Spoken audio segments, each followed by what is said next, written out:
Suspiros, aire, lágrimas, agua, insomnios, nervios, tenéis razón. Y yo no duermo llorando penas, y yo suspiro sintiendo amor. Seres felices los que ignoramos que amor, ternura, dicha y pesar solo son causas que determinan las secreciones del lagrimal. Hay algo oculto, misterio santo, de nuestra vida, fuerza y poder, ignota llama, constante impulso, que todos sienten, que nadie ve. ¿La sangre acaso? Callad, ilusos. ¿La sangre puede reír? ¿Llorar? ¿Guardan sus globos los pensamientos, las esperanzas, lo inmaterial? Quizá los nervios, hilos que llevan hasta el cerebro la sensación, también transmiten los sentimientos que nos elevan buscando a Dios. Duermo en la alcoba sola y oscura, y no es tan negra mi soledad, pues ya dormido, con otros ojos miro las formas de lo ideal. ¿En qué pupilas, en qué retina se graba el ángel que alcanzo a ver? ¿Por qué sin ojos mirarlo puedo? Y estando mudo le hablo también.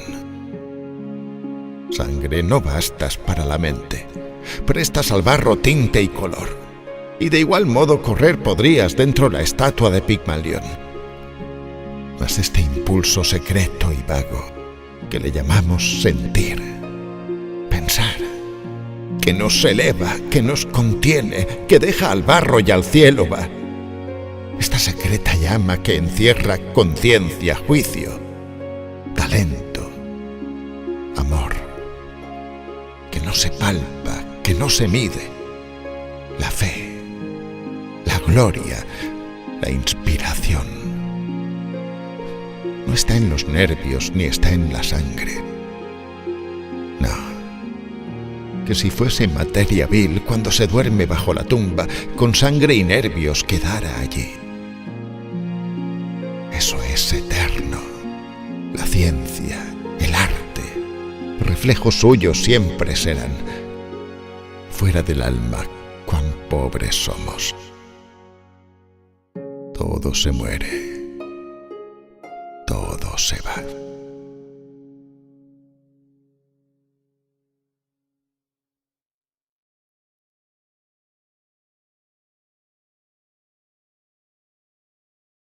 Muy buenas tardes, amigos de Literatura Visión, compañeros de trabajo, compañeros de la Academia Norteamericana de Literatura Moderna Internacional.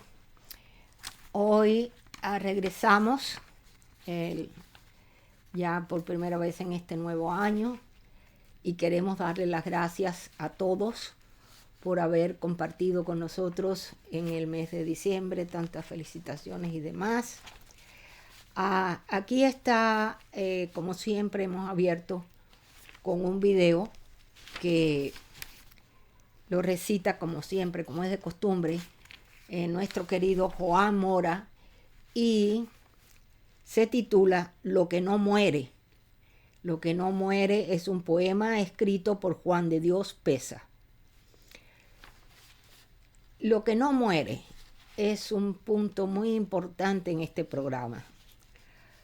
No solamente por, como podemos ver en el poema, que no significa exactamente lo que queremos decir, pero sí quiero hacer referencia y hacerles un pequeño comentario sobre dos decesos que hemos tenido en este inicio de año 2026. Uno de ellos es el subdelegado de Valencia, don Joaquín Castillo. Falleció en estos días y pedimos a todos los familiares y amigos de don Joaquín nuestras condolencias desde el capítulo central de la Academia, de la cual él ha sido subdelegado en la provincia de Valencia. También con mucha pena debemos comentarles que el pasado día 16 falleció nuestra querida hermana de sangre mía, María Josefa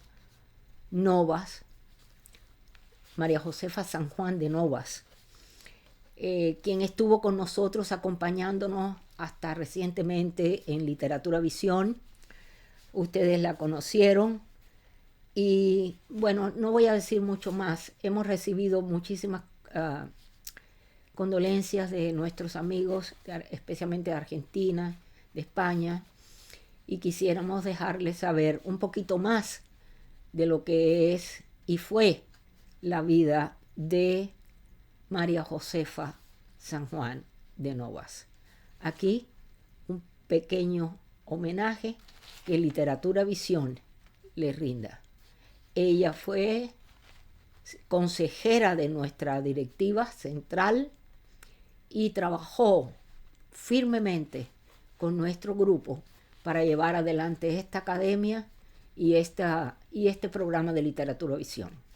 Adelante, corre video.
Bueno, vamos entonces a comenzar con el seminario que nos ocupa este día de hoy. Y en este seminario quiero hacer mención de algo sumamente muy interesante que hemos Constantemente tenemos en nuestras manos lo que es una llave. En ocasiones se nos pierde, se nos va de la mano, no sabemos dónde está, vamos al carro, no tenemos la llave del carro, corremos, buscamos, nos volvemos locos. Pero ¿qué cosa es una llave? Vamos a adentrarnos un poquito en el mundo místico de la llave. Y dice que la llave ha sido un símbolo espiritual importante a lo largo de la historia. En diferentes tradiciones y culturas se le atribuye un significado profundo que va mucho más allá de su función práctica. La llave es vista como un instrumento de apertura y cierre. También representa el acceso a conocimientos secretos, a la sabiduría interior y a la conexión con planos superiores. En este seminario exploraremos el significado espiritual de la llave y cómo podemos aplicarlo en nuestra búsqueda de crecimiento y transformación intelectual, además de incorporarlo a nuestra cultura. La llave tiene un profundo significado espiritual que se remonta a culturas ancestrales y tradiciones místicas. En el contexto de la espiritualidad, la llave simboliza el poder interior, la sabiduría oculta y la capacidad de desbloquear el potencial humano. Las llaves simbolizan el acceso al conocimiento y principalmente eran usadas para abrir caminos. En las diferentes culturas, religiones y rituales, estos instrumentos hechos de hierro tenían diferentes significados y usos. Por ejemplo, en la Biblia, las llaves eran un símbolo de autoridad y poder que proveía a su poseedor la facultad de abrir caminos y acceder a lo oculto. A este objeto también se le relacionaba con el cambio. Sin embargo, su poder tenía un doble uso, pues además de facilitar la apertura de caminos, el conocimiento, el éxito y la liberación también tenían el poder de encerrar, resguardar y ocultar. Una llave es un símbolo de esperanza, nuevos comienzos, posibilidades. Representa la capacidad de abrir puertas y abrir nuevas oportunidades. Las llaves también están asociadas con la fuerza, el poder y la protección. ¿Pero qué simboliza una llave en la Biblia? Dios le dio a Adán la llave del jardín del Edén. Eso aparece en el libro de Génesis, en el capítulo 2, los versículos 16 y 17. Esta llave representaba la autoridad de Adán sobre toda la creación.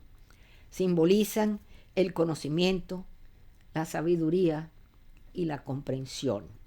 Simbolizan también nuevos comienzos, libertad y prosperidad. Pero vamos a ver en estas tres llaves en las que estamos envueltos en este seminario, qué cosa quiere decir y cuál es el misterio que encierra en cada una de ellas. La primera llave. ¿Cuál es el símbolo de la llave en la vida? El símbolo de la llave en la vida es una representación de nuevos comienzos, como ya dijimos, y un sinfín de posibilidades. Es un recordatorio de que tenemos el poder de desbloquear nuestro propio destino y crear nuestro propio éxito. Confucio dijo, y cito, la voluntad de ganar, el deseo de triunfar y las ganas de alcanzar tu máximo potencial. Esas son las llaves que abrirán la puerta de la excelencia personal. Cierra. Charles Dickens mencionó, una llave muy pequeña abrirá una puerta muy pesada. También Runoko Rashidi dice, la historia es una luz que ilumina el pasado y una llave que abre la puerta al futuro.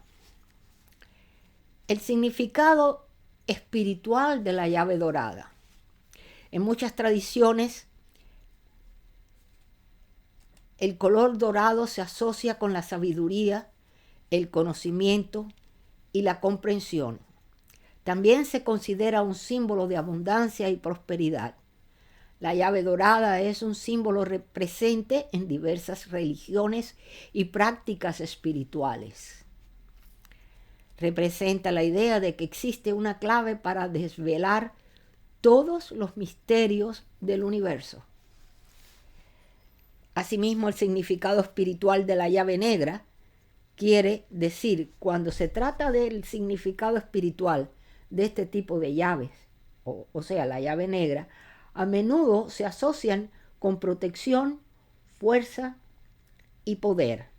En muchas culturas, el color negro también se asocia con el misterio y lo desconocido. La segunda llave. En Egipto, la cruz Ankh, conocida también como la llave de la vida, es uno de los símbolos más conocidos de la cultura egipcia. Este símbolo no es solo un amuleto.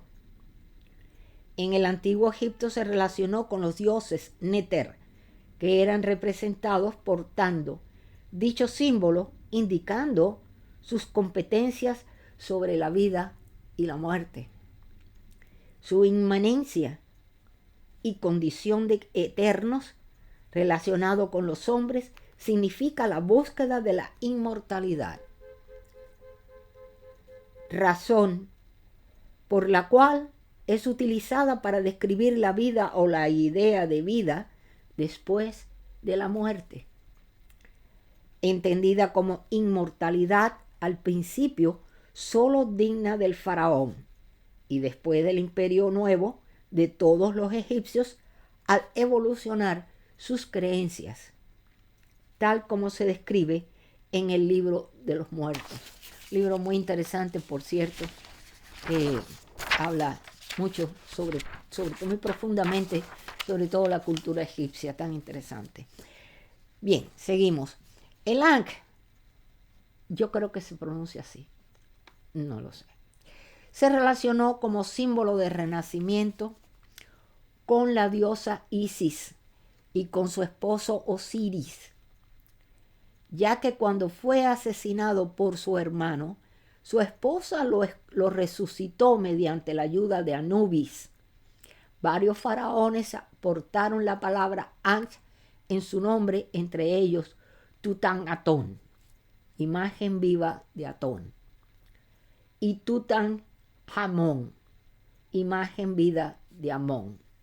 El Ankh es un jeroglífico egipcio que significa vida y un símbolo muy utilizado en la iconografía del antiguo Egipto. También se denomina cruz ansata. En latín se dice cruz ansata o cruz egipcia. Se trata de una cruz con la parte superior en forma de óvalo, o lazo, asa o ansa. Desde el siglo II de Cristo, con la difusión del cristianismo en el Valle del Nilo, se produjeron sincretismos y uno de ellos fue la adopción por parte de los cristianos egipcios, después que fueron llamados coptos, del símbolo de Ankh, como una modalidad de cruz cristiana. O sea que ya aquí en este punto los cristianos aceptan o adaptan esta cruz. Las misiones de monjes cristianos que desde el siglo III partieron desde Egipto, difundieron muy probablemente el antiguo símbolo hacia lugares distantes. Así se habrían originado, fíjate qué interesante, la cruz irlandesa o cruz celta, por una parte, y la cruz armenia por la otra, ambas en un círculo en el centro. Como dato interesante sobre la cruz de Armenia, vamos a decir que Armenia fue el primer país en adoptar el cristianismo como religión oficial. Y aunque fue uno de los más castigados por el gobierno del Imperio el Imperio Otomano, hace 100 años, cuando el genocidio que llevaron a cabo se cobró la vida de 1,5 millones de personas, la cruz armenia se ha convertido en símbolo de la fe y la perseverancia de todo un pueblo. Así que esta cruz fue situada en el área donde los armenios podían pararse a rezar antes de visitar la tumba de San Pedro. Se calcula que la cruz de piedra es del año 1246. Está situada en la galería del Papa Urbano VII, a pocos metros de la Capilla Sixtina. Ahora la cruz está en los museos vaticanos. Pero volviendo al símbolo de la cruz ángel, en astrología el mismo símbolo se emplea para representar el planeta Venus. En biología se representa para hacer referencia al sexo femenino y en alquimia para referirse al cobre. El ángel es denominado la llave de la vida debido a su asociación con la energía vital necesaria para sustentar la vida y la promesa de vida que pueda existir después de la muerte. Este término refleja la creencia de que el ángel tenía el poder de desbloquear los secretos del universo y la inmortalidad, sirviendo como una llave mística que abre las puertas del más allá, permitiendo a los poseedores acceder a los misterios de la existencia y del cosmos. Esta integración hace del ángel un poderoso símbolo de armonía y de la totalidad del ser, enfatizando la interconexión de la vida y la eternidad y la importancia del equilibrio en la búsqueda de la iluminación espiritual. Entonces, ahora llegamos a la tercera llave. Esta llave tiene un significado profundo en diversas corrientes del pensamiento cristiano. En el cristianismo simboliza la autoridad que se otorga para abrir y cerrar el acceso al reino de los cielos, así como el poder de los ministros para perdonar pecados. En el gnosticismo representa la soberanía del diablo. Para la Iglesia Católica es un símbolo de la autoridad espiritual que permite a los sacerdotes absorber pecados. Un ejemplo de la llave que se le otorgó a Pedro no solo indica el acceso a la vida eterna, sino también un papel crucial en la fe y la salvación. En la Iglesia del Oriente, las llaves están en manos de Zacarías y deben reflexionar antes de tomar las llaves de sus manos. Son instrumentos que Sadoc utiliza para acceder a la casa del santuario, simbolizando autoridad y acceso a espacios sagrados. En el cristianismo primitivo, el Señor le da esto a Pedro, representando la autoridad para tomar decisiones vinculantes en el cielo y en la tierra. La llave es lo que Caifás tenía y se usó para sellar la puerta donde José estaba encerrado, y la gente se sorprendió al encontrar los sellos intactos. Las llaves se dan a aquellos que están fortificados contra las puertas del Hades, permitiéndoles abrir puertas que estaban cerradas para aquellos que habían sido conquistados y concediendo el acceso al reino. Finalmente, para terminar esta historia, una llave es un símbolo de esperanza, nuevos comienzos y posibilidades. Representa la capacidad de abrir puertas y abrir nuevas oportunidades. Las llaves también están asociadas con la fuerza, el poder y la protección. Muchas gracias por escuchar esta historia. Y ahora continuamos seguimos con nuestro querido Luis Alberto Ambrogio, que nos habla de su nuevo libro. Fíjense, casualmente, un minuto antes de hacer este video para ustedes, pues me llegó de correo, porque ya él me había enviado este libro, que es su nuevo libro, aquí está, que se llama el libro Ojos de Haiku y otros paisajes. Es una nueva connotación de la poesía. No es nuevo, esto es un tipo de poesía que se estila en el Japón, pero nuevo entre nosotros aquí ahora, para mostrar este estilo de poesía que, por ejemplo, su formato es completamente diferente a lo que nosotros conocemos dentro de la literatura europea o la literatura española. O sea, que se componen los poemas, se componen de 3 versos y alrededor de 3 o 4 máximo palabras en cada verso. Eso es lo que más o menos, a ver si se puede ver, si no está muy...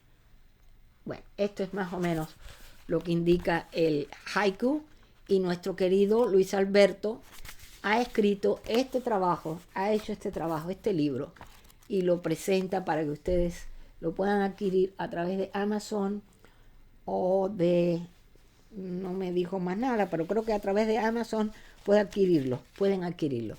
Una cosa muy interesante para tenerlo dentro de nuestras bibliotecas. Muchísimas gracias al doctor Luis Alberto Ambrogio, y ahora les dejamos con él para que le explique un poquito más sobre este libro que acaba de publicar. Adelante, doctor, tiene la palabra. Bueno, buenas tardes, doctor. ¿Cómo se siente hoy? Rosalía. ¿Qué tal? ¿Cómo está? Muy bien, es un gusto estar aquí con usted compartiendo esta pasión por nuestra poesía. Bueno, tengo entendido que acaba de sacar un libro que es muy interesante porque se sale de todas las connotaciones poéticas que conocemos. Entonces, me gustaría que me comentara sobre eso, cómo se llama su libro, en dónde lo podemos encontrar, toda esta serie de cosas que son interesantes para todos nosotros. Bueno, cómo no, efectivamente el libro acaba de salir en España, se llama Ojos de Haikus y otros paisajes. Se puede conseguir entre otros lugares, por supuesto, en Amazon, y es interesante porque realmente fue un libro en cierto sentido inspirado en editado por Vaso Roto Ediciones en España, y la directora de Vaso Roto Ediciones es una fanática del haiku, Janet Lozano Clarion. Ella es una gran escritora también y poeta, y siempre intercambiábamos conversaciones sobre haikus, lo cual me inspiró a mí a escribirlo, pues a este libro, Ojos de Haikus y otros paisajes.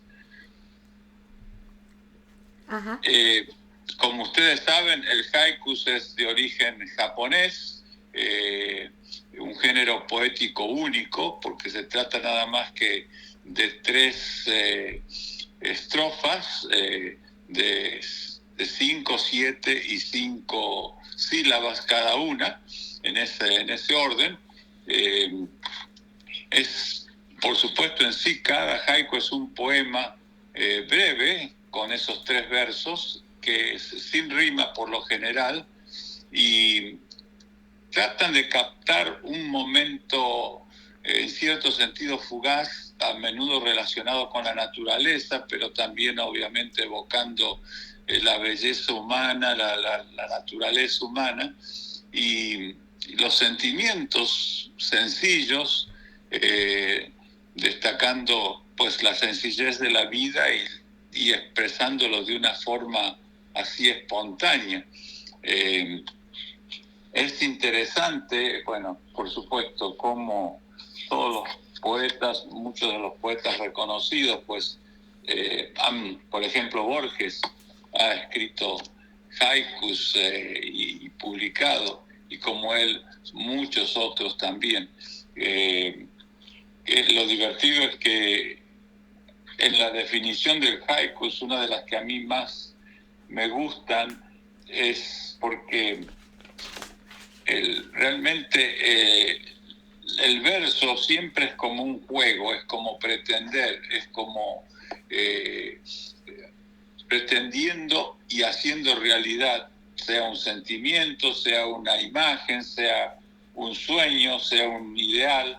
Pero es interesante porque Roland Barthes, él en su libro El imperio de los signos observa: el haiku reproduce el gesto indicativo del niño, que muestra con el dedo alguna cosa diciendo tan solo esto, mirá allá o es una cita de él, y es la realidad, ¿no? Es como los niños juegan pretendiendo, así la poesía y específicamente el haiku de una forma breve, pues eso es lo que hace, expresa esa ilusión, expresa con una imagen de la naturaleza o de realidades que son interesantes.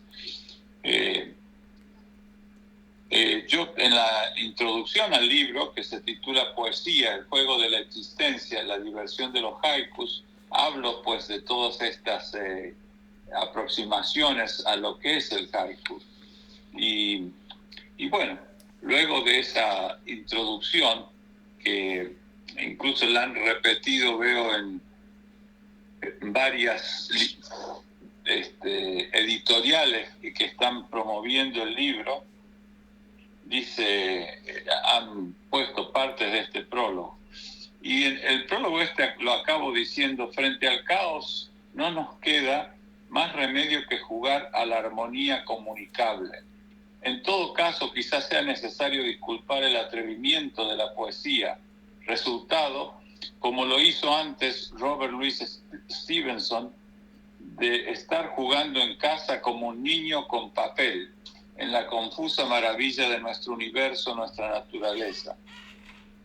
Y como en un haiku, expresar sobriamente el arrebato del sentimiento de ver, de encontrarse, de entender, de asombrarse, de estar curiosamente en compañía con la madre tierra, sus variados habitantes en continuos cambios, incluidos los climáticos u otras ocurrencias que no tengan que ver con nada de eso, en las 17 sílabas de un haiku y otras mini libres expresiones. Voy a digamos, ejemplificar leyendo algunos de los haikus de este libro, compartiéndolos para hacer con ustedes un pequeño recorrido pues de este libro. Comienzo con este haiku, dice: no soy japonés, pero adoro el beso de la primavera. Florece el día, un niño juega y el sol sonríe su luz. La lluvia sabe a muchas bendiciones si no exagera.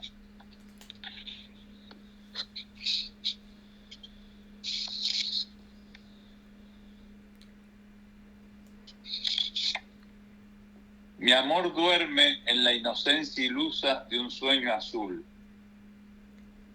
Las flores cantan un perfume de luz con sus colores.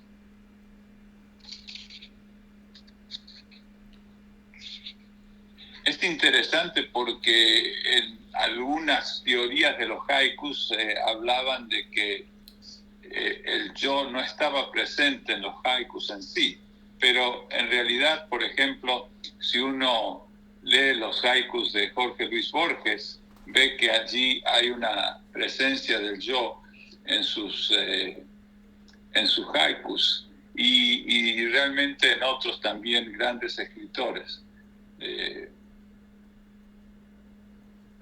Por ejemplo, en uno de los haikus de Borges dice: Algo me han dicho, la tarde y la montaña, ya lo he perdido.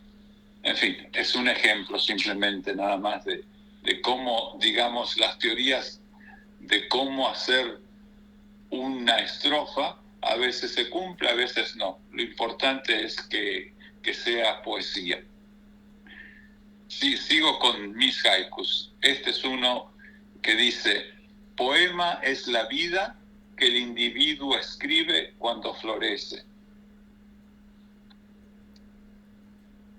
El día acaba, pero no el sol del aire que respiramos.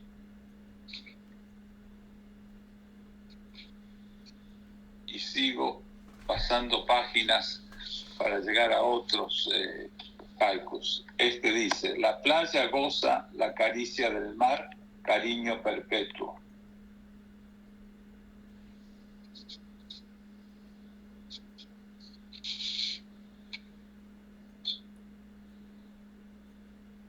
El cielo nada en el lago sonriente que nos relaja.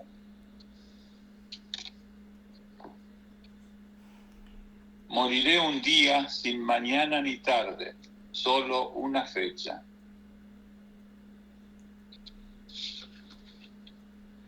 En fin, esos son algunos de los haikus que están sembrados en este libro. Y bueno, y voy a acabar con algunos. Uno que dice: ojos de luz sonríen en primavera, brotes de vida. Arco iris pinta en el cielo tenso otro poema. La belleza es un regalo de armas tiernas para ojos que aman.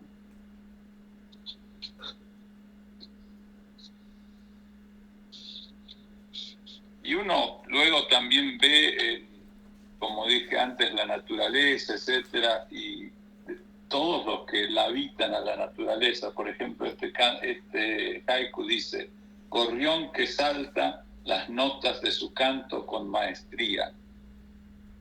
Los brillos de los pétalos son las caras de los deseos.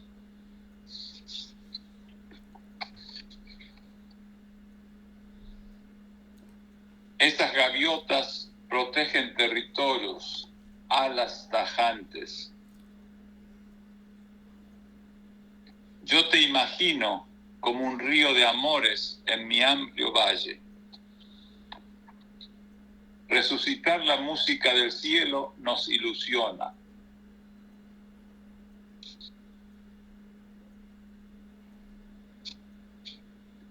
En fin, podría seguir leyendo porque obviamente son muchos los que contiene este libro, Ojos de Haikus y otros paisajes. Este, por ejemplo, dice: noviembre llega celebrando las gracias acumuladas.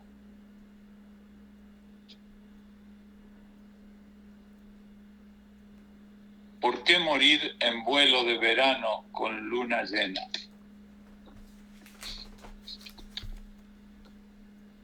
¿Qué hace en mi casa el mosquito salvaje? ¿Busca mi sangre? En fin, y en este libro he incluido, digamos, cada tantos haikus, algún poema, que no son haikus, sino grandes, como el poema que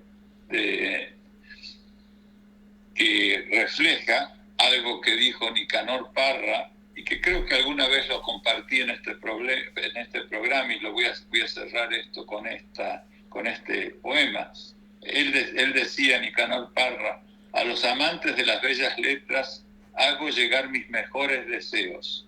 Voy a cambiar el nombre a algunas cosas. Mi posición es esta: el poeta no cumple su palabra, sino cambia los nombres de las cosas. Y esto, digamos, a los 4 años exactamente de la fecha en que falleció, yo me inspiré en él. Por supuesto, tuve el gusto y el privilegio de conocerlo, Nicanor Parra, y lo admiré siempre por su originalidad, su rebeldía, su valentía, su antipoesía. Y escribí este poema, Cambios de Nombres. Bajo la maestría genial de la parra antipoética, como poeta sin aborto, quiero cumplir mi palabra, cambiando los nombres de las cosas. Ahora le llamo a la vida COVID, a los rostros máscaras, a las reuniones peligros, a las toses sintonías, al beso contagio, a las vacunas salvación o alimentos de una vaca afortunada, a las variantes confusión, al bienestar sueño, a la epidemia compañía, a la existencia guerra, a Dios yo no sé. Y esto obviamente, este poema lo compuse en medio de esa epidemia que vivimos de una forma tan intensa en esos años, precisamente hace unos 3 o 4 años. Bueno, este es el paseo que les di por este libro, Ojos de Haiku y otros paisajes, editado por Vaso Roto, y que, como digo, pueden conseguir en Amazon y otras editoriales y librerías que los tienen en Google, lo pueden buscar. Muchísimas gracias y espero que hayan gozado. Este es otro de los haikus. Dice: llega la noche, la cigarra nos impone sus sentimientos. Muy interesante. Me alegra mucho que haya compartido con nosotros nueva versión de la poesía, una nueva forma. Y bueno, le deseamos muchos éxitos en este nuevo libro y por supuesto seguimos adelante y seguimos escribiendo más, seguimos más. Es algo que interesa porque es increíble que en pocas palabras se puede decir tanto y tanta información que es la poesía, por supuesto. Y con unas cuantas palabras nada más se está dando una idea general del sentimiento que se impone en esos versos. Excelente, me alegra mucho que haya tomado esta alternativa de escribir otro tipo de poesía. Muchísimas gracias y como le dije antes, muchos éxitos. Gracias a ustedes por compartir esa pasión que es la poesía en sus diferentes expresiones, y como evocamos el haiku, lo que tiene es precisamente esa brevedad impresionante para evocar una imagen, sentimientos sencillos, destacar la belleza de la naturaleza, de la vida, la sencillez de las cosas que son impactantes. Y eso es lo que me encanta haber compartido en esta oportunidad con todos ustedes. Muchísimas gracias. Gracias a usted. Bueno, nos vemos la próxima vez. Así es. Muchas gracias, Rosalía. Hasta pronto. Gracias. Adiós. Hoy tenemos muchas novedades. Con el año nuevo, pues muchas cosas nuevas también. Entonces, tenemos desde Madrid a María del Carmen Aranda, que es vicepresidente de la Academia Norteamericana de Literatura Moderna Internacional, capítulo España. Además, es coordinadora nacional de la misma academia y ella viene a implementar una nueva serie. Esta serie les va a gustar mucho porque, sobre todo para nosotros los hispanos y sobre todo los caribeños, que tuvimos tanto roce con los españoles que estuvieron en nuestras tierras por largos periodos y nos dejaron esta parte de la cultura española. Y es el origen, la historia de los dichos y modismos. Muy interesante y simpático esta serie que nos trae María del Carmen Aranda. Adelante, corre video. Saludos desde Madrid, España. Soy María del Carmen Aranda, vicepresidenta y coordinadora nacional del capítulo Reino de España. Y vamos a comenzar en este nuevo año 2026 con una serie sobre el porqué de los dichos, sentido, origen y anécdota de dichos, modismos y frases proverbiales del libro José María Iribarren. En España tenemos muchos dichos que decimos muchas veces inconscientemente, y vamos a empezar por el dicho que nos habla sobre la casa de Tócame Roque. Cuando en una casa hay mucho alboroto, riñas, cada uno hace lo que quiere, muchas veces decimos, esto parece la casa de Tócame Roque. Y es que efectivamente, según el diccionario, se denomina casa de Tócame Roque a aquella en que reina la confusión y con frecuencia alborotos y riñas.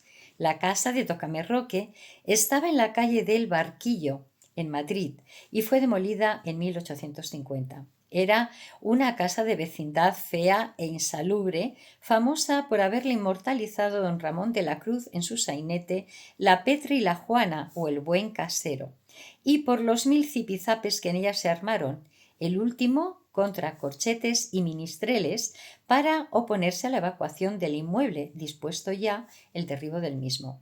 Los ministreles es un conjunto de música, de instrumentos musicales de viento que se tocaba allá por la Edad Media en las iglesias.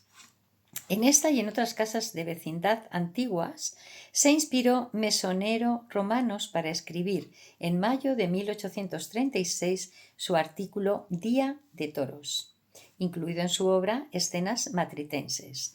Mesonero, en la nota final número 20, dice que Ramón de la Cruz presentó en varios de sus sainetes el interior de una de esas casas ómnibus que existen en Madrid, donde hayan colocación centenares de familias de diversas condiciones y semblanzas, y que suelen dar qué hacer a los alguaciles y caseros y prestar argumentos de sus cuadros a pintores y poetas.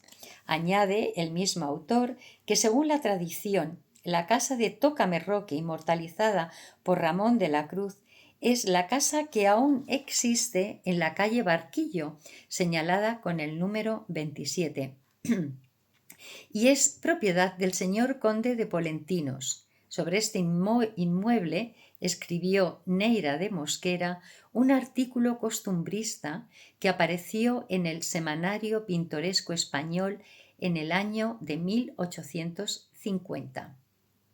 Fernández de los Ríos, en su Guía de Madrid, afirma que dicha casa tomó su nombre de los propietarios Juan y Roque, dos hermanos que disputaban la herencia diciendo «tócame a mí», no, «tócame a Roque». Cejador, en su fraseología, copia esta última explicación, pero dice que la célebre vivienda estaba en la costanilla de Santa Teresa, frente a su convento.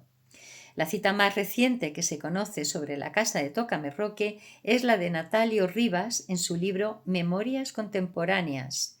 Según este escritor, el referido inmueble de la calle del Barquillo fue derribado en septiembre de 1850. Lo habitaban en aquel entonces más de 80 vecinos que armaban continuos ciscos y marimorenas, entre ellos. Cuando el dueño comunicó a los numerosos inquilinos que tenían que desalojar la casa, estos le amenazaron con matarle. Les dio un plazo de 2 meses para marcharse, pero no se fueron. Volvió a darles un segundo plazo de 3 meses y, como se negaban nuevamente, puso el caso en conocimiento del jefe político José Zaragoza, quien consiguió por fin que los tozudos ocupantes abandonasen sus inmundas y ruinosas viviendas. Y hasta aquí la casa de Tócame Roque. Un abrazo para todos y feliz año 2026. Hasta la próxima cita. Desde el capítulo de la Florida nos acompañan el día de hoy Olga Muñoz con una serie que habíamos comenzado hace un tiempito atrás. Después, por otros motivos, se detuvo, pero ahora Olga la retoma y vuelve con un conocimiento un poquito más amplio de lo que es aprendiendo nuestro idioma. Les va a gustar. Adelante, Olga. Tienes la palabra. Con un Happy New Year reciban todos nuestros compañeros y amigos de la NLMI un afectuoso saludo. Hoy me complace desde este lugar, Literatura Visión, continuar con este segmento aprendiendo nuestro idioma y comenzando con una cita. Alguien ha dicho que la escuela debe empalabrar el mundo, pero el mundo se mueve y en cada lugar que estemos o trabajamos existe un vocabulario que responde a ese oficio o profesión o forma de vida. Es decir, el mundo nos empalabra a través del tiempo, en el transcurso del tiempo. Es así que el vocabulario va sufriendo cambios, se enriquece a través del estudio y la lectura y se afecta o no cuando se suma a nuestra jerga el lenguaje popular, como es en el caso del Spanglish. En la mente de toda persona se halla un repertorio de palabras y se puede pensar que es un tanto así como una biblioteca más o menos grande, del cual se sacan algunos libros. O sea, para entender o para decir, aunque entender y decir no necesariamente sean lo mismo, aunque un proceso conduce con facilidad al otro. Esta biblioteca de palabras la llamamos vocabulario, que no es más que una agrupación de palabras presentes en un idioma. Pueden estar en la mente o en un texto de referencia, como moneda de cambio en la interacción humana a nivel lingüístico. Puede ser de uso activo o un marco de referencia que sirva al hablante para entender el significado de otras palabras. Tener un vocabulario con mayor o menor riqueza está asociado con un mayor nivel de inteligencia lingüística. ¿Pero qué es la inteligencia lingüística? Es un requisito para el desempeño interpersonal del individuo, su éxito o su fracaso. Nuestro español, castellano, nuestra lengua, es un idioma vivo, rico, ameno, diverso, con un vasto vocabulario. Y entre ellos nos encontramos con palabras a veces iguales, a veces parecidas. En este caso vamos a hablar de las homónimas. ¿Qué son homónimas? Viene del griego homo, que significa igual, y onimos, que significa nombre.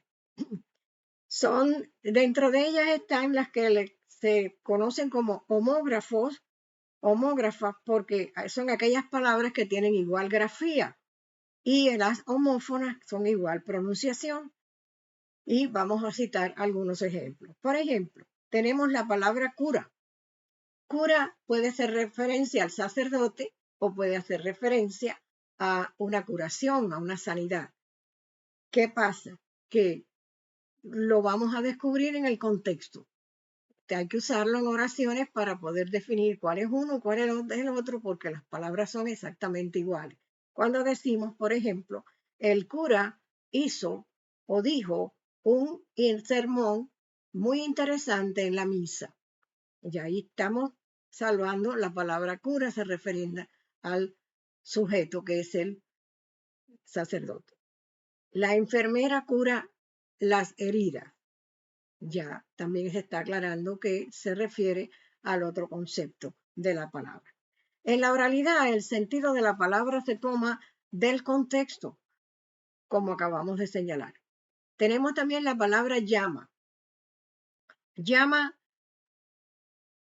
puede ser del verbo llamar, pero también es el animal oriundo de Perú y la llama referente al fuego. Así que tenemos tres formas ahí de representar la palabra llama exactamente igual. Ahora, para entenderla o para discernirla, tenemos que usarla en un contexto. Dicen que la llama es un animal con dignidad. ¿Por qué? Porque es un animal de carga y cuando le ponen más de la que puede llevar, se sienta y no camina. Interesante. La llama se apagó, referente al fuego. Y llama del verbo llamar. Tu mamá te llama. Existen también, estas palabras se denominan homonimia porque comparten forma pero significado diferente. Existen homófonas que se diferencian por la tilde diacrítica y son términos que se pronuncian igual pero con significado diferente como hemos estado mirando. Hay interjección con los signos de exclamación correspondientes. ¡Ay, qué sorpresa! ¡Ay, qué dolor! Tenemos también el ay con H del verbo haber. Hay muchas personas reunidas en el patio. Tenemos la palabra Asia, Asia con mayúscula, continente. Y Asia de la preposición que indica dirección o movimiento. Los niños corrían hacia la playa. Otro ejemplo tenemos con la palabra seda. Seda la tenemos 3 veces. Seda exactamente igual con ese cuando se refiere al tejido, una tela. Me encanta tu blusa de seda verde, por ejemplo. También es una sustancia que segregan algunos animales. Ahora, seda, verbo sedar. El medicamento lo seda inmediatamente, o sea, lo calma, lo tranquiliza.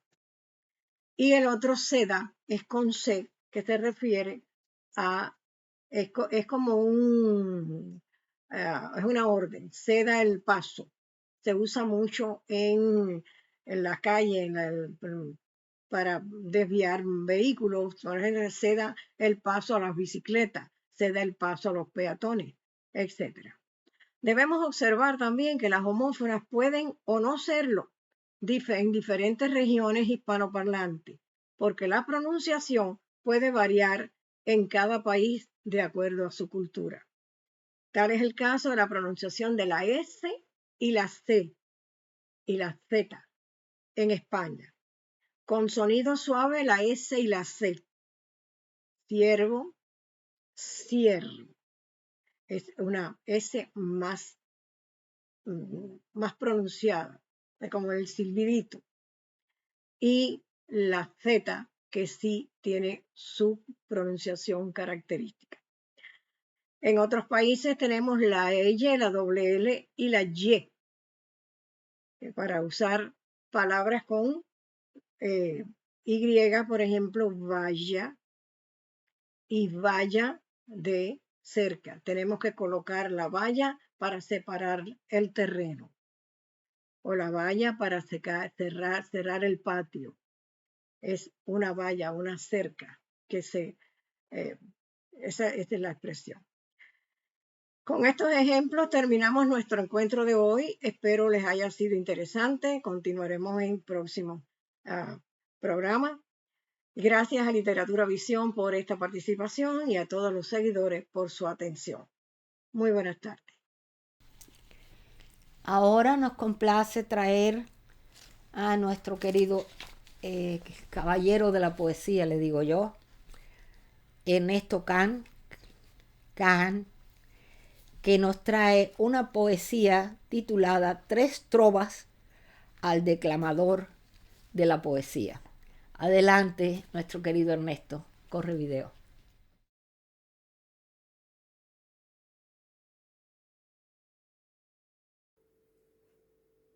Tres trovas al declamador, por Ernesto Can, Argentina e Israel,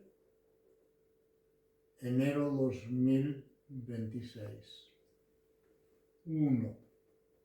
El declamador, alfarero de palabras.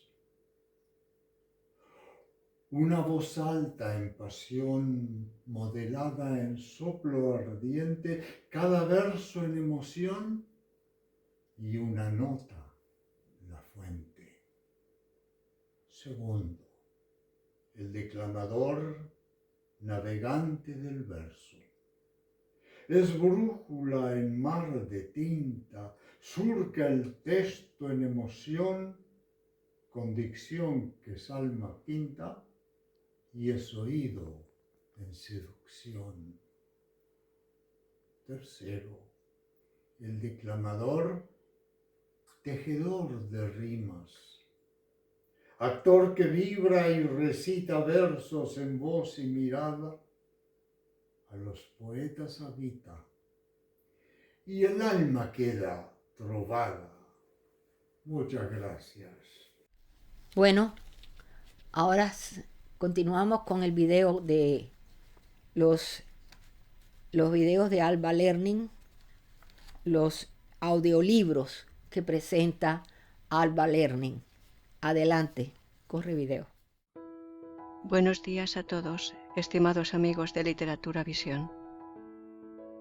Quiero aprovechar la oportunidad que me brindan para invitarles a visitar nuestra biblioteca, en la que encontrarán libros y audiolibros de las más variadas temáticas y autores de todas las épocas y nacionalidades. Les ofrecemos poesía, ensayo, cuentos, novelas, todo lo que pensamos puede gustar a nuestros lectores y atraerlos para hacerles amar la lectura. Ese es nuestro único objetivo, el promover el amor por los libros y el respeto por los autores, muchos de los cuales casi han pasado al olvido, y son precisamente esos los que nosotros queremos rescatar para que los miles de lectores que nos visitan a diario puedan disfrutar de la belleza de sus obras. Cervantes, con su Don Quijote de la Mancha y las novelas ejemplares, Jorge Isaacs, con su novela María, Gustavo Adolfo Bécquer, con las rimas y leyendas, Santa Teresa de Jesús y cientos de autores más le esperan en nuestra página. Muchas gracias. Saludos y mis respetos desde España. Bueno, vamos llegando a los estelares de Literatura Visión. Hace días que hemos hablado en el último programa del año pasado, de diciembre, hablamos sobre el nuevo capítulo que se está moviendo bien fuerte en la Argentina. Este capítulo está dirigido por Sandra López Paz, que es la presidente del capítulo Argentina. En este momento tiene su directiva, que son las personas que en un principio, en los orígenes de la academia, estuvieron presentes, estuvieron allí, solo que estaban calladitas, pero ahora están muy interesadas en mostrar lo que es la cultura de la Argentina, de acuerdo a las diferentes provincias, de las diferentes formas y modalidades que tiene, la cultura de cada provincia. Ellos vienen con mucho entusiasmo a presentar diferentes trabajos. Entonces tenemos en estos videos que vamos a presentar a María Escañuela, que trae una serie de introducciones sobre las bibliotecas, un programa excelente. Después le sigue, ella pertenece a Santiago del Estero. Después viene Nancy Olivera, que es la directora de la delegación de Jujuy, y le sigue don Rodolfo Quiroga, también parte de la delegación de Jujuy. Con esto cerramos este capítulo en espera de que les haya gustado, que hayan aprendido, que se hayan relacionado con alguno de estos temas y que a lo mejor han encontrado algo que les pueda gustar de alguno de ellos.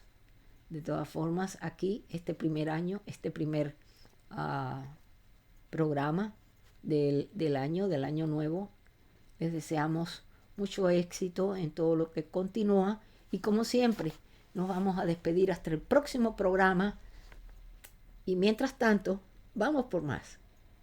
Hasta pronto.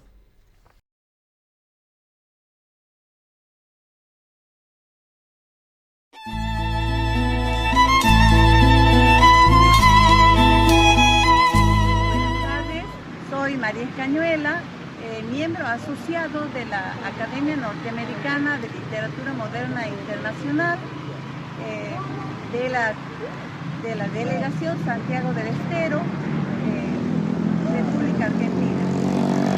Estamos aquí en la ciudad de La Banda, en el Paseo Gabriel Ábalos. Es un gusto poder mostrar y vamos a detenernos un momento en lo que es el museo de la ciudad de La Banda, que fue el primer museo que tuvo Santiago del Estero, que radicó aquí en la ciudad de La Banda. Este museo surge en 1938, allá en el tiempo cuando la municipalidad era apenas una comisión municipal, y estaba ubicada en calles Rivadavia y España de nuestra ciudad. En ese edificio, al lado, gracias al aporte que hizo un dibujante, pintor, Besares Zoraide, que donó toda su obra al municipio, pudo abrirse el primer museo. La primera vez que La Banda y Santiago del Estero tenían un museo fue en aquel año 1938.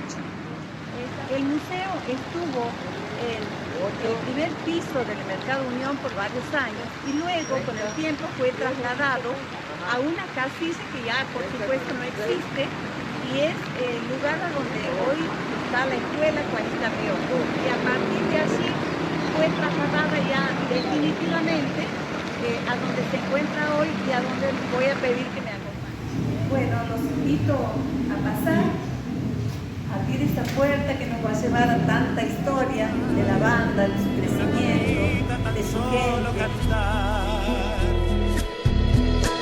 La Banda, un pueblo que sueña en mis ojos de niño, corriendo en las vías tras de una ilusión, ondeando palomas que un día volaron, muy lejos, tan lejos de mi corazón. Hoy vuelvo a tus calles, bebiendo el amor, que un día de lejos extrañé tu calor. La Banda, se pierden mis ojos como en la distancia, las nubes calladas de aquella niñez, cielo de torcasas que aún guardo en el alma, aquel sol de enero que quema mi piel. Hoy soy solo una vez que sueña volver, y un niño curioso por el terraplén. La Banda, la Banda, la Banda.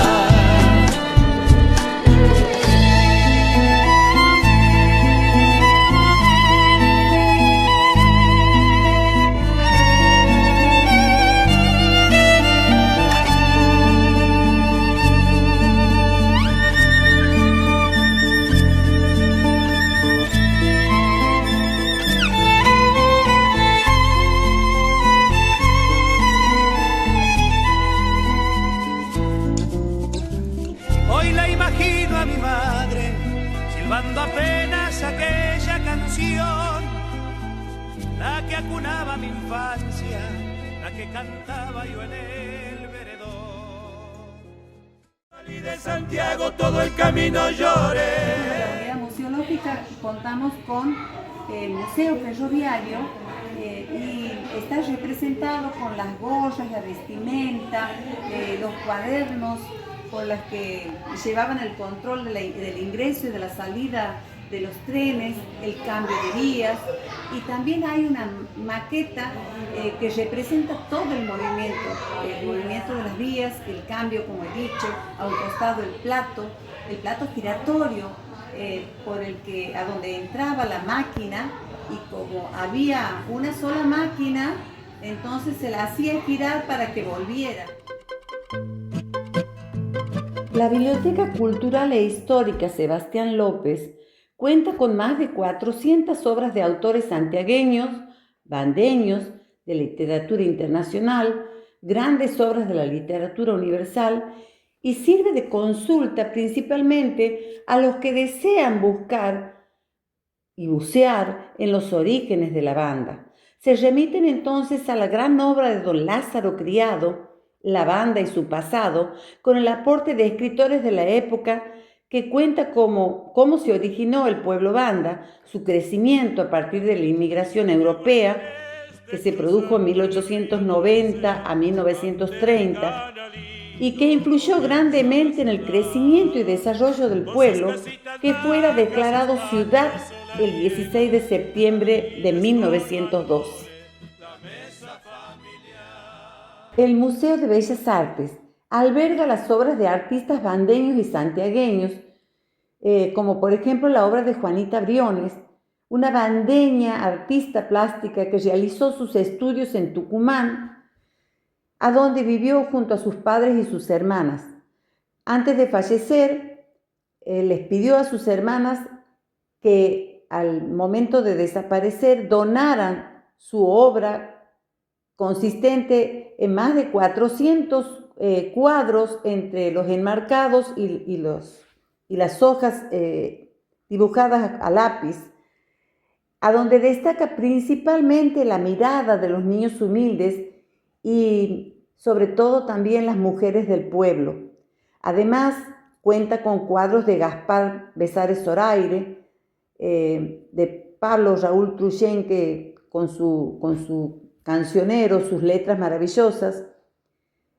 También al gran padre de la chacarera, Carlos Carabajal, Domingo Néstor Bravo, cuadros de Sigifredo Biagio, que fueran donadas también al Museo Municipal en aquel entonces, allá por 1940.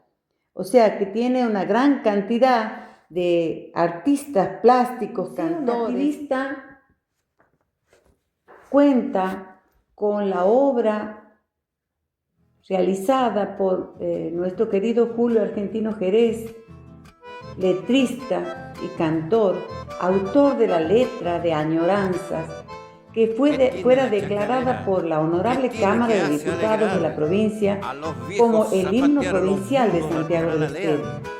Se canta en todos los actos patrios en el momento de la entrada de la bandera de la provincia. Además, contiene el piano, el acordeón, las guitarras, las partituras, que fueron el trabajo diario que hacía el artista y que ha dejado también como legado. Hola amigos de la Academia, soy Nancy Olivera, directora de la provincia de Jujuy, de Argentina. Les voy a compartir un poema navideño. Hoy, para estas fiestas, decido compartirte aquel sueño infantil de ser muy grande, la pobreza que fuerza una historia laboriosa, la riqueza de la paz recuperada y la ilusión de una vida nueva. ¿Ya lo sabes? Sí. Hoy comparto contigo aquellas siestas de niños en vigilia, los gritos sofocados, aquel álbum de figuritas incompleto con sus sueños no logrados, la sonrisa tierna de una abuela, la mirada comprensiva de ese viejo, los rabos movedizos de muchos pichus vagabundos, el primer amor perdido y encontrado, la alegría, la emoción y mi poema más apasionado. Hoy te digo, mejor dicho, te pido, compartamos una aquí, una allá y la locura de pensarnos cerca aunque estemos lejos, de sentirnos todo el tiempo acompañados, aquel zapato roto de tanto andar por los caminos y esa primera bici en donde pedaleábamos el destino. Las zambullidas que en las tardes bien calientes nos salpicaban de agua y de risas inocentes. Mi mensaje de amor escondido en el baño de una escuela. Compartamos esta vida sin desprecios, sin rencores, sin malicias, sin odios ni dobleces. Y seamos amigos como antes, como ahora y para siempre. Gracias. Buenas tardes, soy Rodolfo Quiroga. Recientemente, a propuesta de Nancy Olivera, me incorporé al capítulo Jujuy de esta Academia Norteamericana de Literatura Moderna. Tengo 54 años, nací en Jujuy, en la zona de Los Valles, en la ciudad capital de Jujuy. Soy escritor, soy ingeniero industrial, estudié filosofía y un poco La literatura para mí es muy importante porque hace 30 años que no vivo en mi patria chica, vivo en una ciudad cercana que es Tucumán, y ello implicó recobrar mi memoria, recobrar mi amor a la patria y recobrar también en parte mi identidad. Junto con Nancy, con Mercedes Simón, con Sara, con Delicia Valdés, tenemos una preocupación que es mantener la tradición literaria de nuestra tierra. Un poco a diferencia de otras partes, esa tradición sigue viva en forma oral, también obviamente en forma escrita, pero la oralidad es muy fuerte a través de un género que se escribe todavía en las paredes y se canta, que son las coplas, que se transformaron en villancicos, se transformaron en bagualas, se transformaron en zambas inclusive. Y dentro de esa preocupación un poco es donde se enmarca esta participación mía que tan gentilmente Nancy propuso. Y escribí algo que quisiera compartir con ustedes, que ilustra ese afán mío por escribir, que se llama Pregón del Duende. Dice así: sin luz que refleje el río de las estrellas y el día, debiera abandonar las cosas o perecer. Nuestras almas inmortales se reducirían a la nada, menguarían lentamente hasta ser solo sombras arrastradas por crecidas, o en el tiempo, remolinos, con giros inadvertidos. El redimir los recuerdos es lo que hoy me motiva, y la agonía de los libros y el desafío artificial de los dispositivos. El destino de las gentes hubiera estado en el olvido si no fuera por el papel y los primeros artificios, si no fuera por los mitos, por el escribiente y el cantar, si no fuera por los hacedores, por las ruinas y sus dones. Bueno, agradezco su atención y les deseo a todos los que me escuchen que empecemos un muy feliz año con renovadas esperanzas y alegría. Muchísimas gracias.